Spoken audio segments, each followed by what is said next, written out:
ಕೋಲಾರ ನಗರದ ಸ್ಕೌಟ್ಸ್ ಭವನದಲ್ಲಿ ಯುಎಂಸಿಎ ಫೌಂಡೇಶನ್ನ ಜೀವನ್ ದಾನ್ ಪರಿವಾರದ ವತಿಯಿಂದ ಮಹತ್ವದ ಕಾರ್ಯಕ್ರಮವೊಂದು ಆಯೋಜನೆಗೊಂಡಿತ್ತು.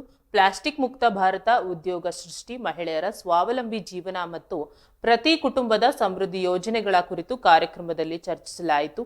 ದೀಪ ಬೆಳಗುವ ಮೂಲಕ ಕಾರ್ಯಕ್ರಮಕ್ಕೆ ಚಾಲನೆ ನೀಡಲಾಯಿತು. ಜೀವನ್ ದಾನ್ ಗ್ರೂಪ್ನ ರಾಷ್ಟ್ರೀಯ ಸಹ ಸಂಯೋಜಕರಾದ ಸಂತೋಷ್ ದಾಸ್ ರವರ ಮಾತನಾಡಿ, ಜೀವನ್ ದಾನ್ ಸಂಸ್ಥೆಗೆ ಸೇರಬಯಸುವವರು ಮೊದಲಿಗೆ 2350 ರೂಪಾಯಿ ಪಾವತಿಸಿ ಜೀವಿತಾವಧಿಯ ಸದಸ್ಯತ್ವ ಪಡೆಯಬಹುದು ಎಂದು ತಿಳಿಸಿದ್ದಾರೆ.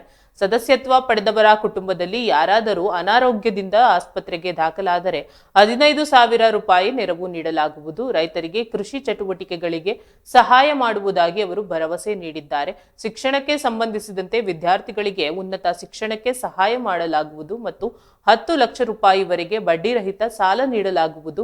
ಸಾಲದ ಹಣಕ್ಕೆ 20% ಸಬ್ಸಿಡಿ ನೀಡಲಾಗುವುದು ಎಂದು ತಿಳಿಸಿದ್ದಾರೆ. ಅಲ್ಲದೆ 4 ರಿಂದ 10 ಜನರನ್ನ ಸಂಸ್ಥೆಗೆ ಸೇರಿಸಿದಲ್ಲಿ ಸುಮಾರು 40 ಲಕ್ಷ ರೂಪಾಯಿ ವೆಚ್ಚದಲ್ಲಿ ಮನೆ ನಿರ್ಮಾಣಕ್ಕೆ ಸಹಾಯ ಮಾಡಲಾಗುವುದು. ಹೆಣ್ಣು ಮಕ್ಕಳಿಗಾಗಿ ಜೀವನ್ ಸಮೃದ್ಧಿ ಯೋಜನೆ ಸೇರಿದಂತೆ ಹಲವಾರು ಯೋಜನೆಗಳು ಲಭ್ಯವಿದ್ದು ಸಾರ್ವಜನಿಕರು ಇದರ ಸದುಪಯೋಗ ಪಡೆದುಕೊಳ್ಳಬೇಕು ಎಂದು ಸಂತೋಷ್ ದಾಸರವಾರ್ ತಿಳಿಸಿದ್ದಾರೆ. ಕಾರ್ಯಕ್ರಮದಲ್ಲಿ ತೆಲಂಗಾಣ ರಾಜ್ಯದ ಸಹ ಸಂಯೋಜಕರಾದ ಪ್ರದೀಪ್ ಕುಮಾರ್, ವಕೀಲರ ಸಹಕಾರ ಸಂಘದ ಅಧ್ಯಕ್ಷರಾದ ಜಯರಾಮ್, ಮಹಿಳಾ ಸಂರಕ್ಷಣಾ ಕೇಂದ್ರದ ಅಧ್ಯಕ್ಷರಾದ ಮಂಗಳ ಮುಂತಾದ ಗಣ್ಯರು ಉಪಸ್ಥಿತರಿದ್ದರು.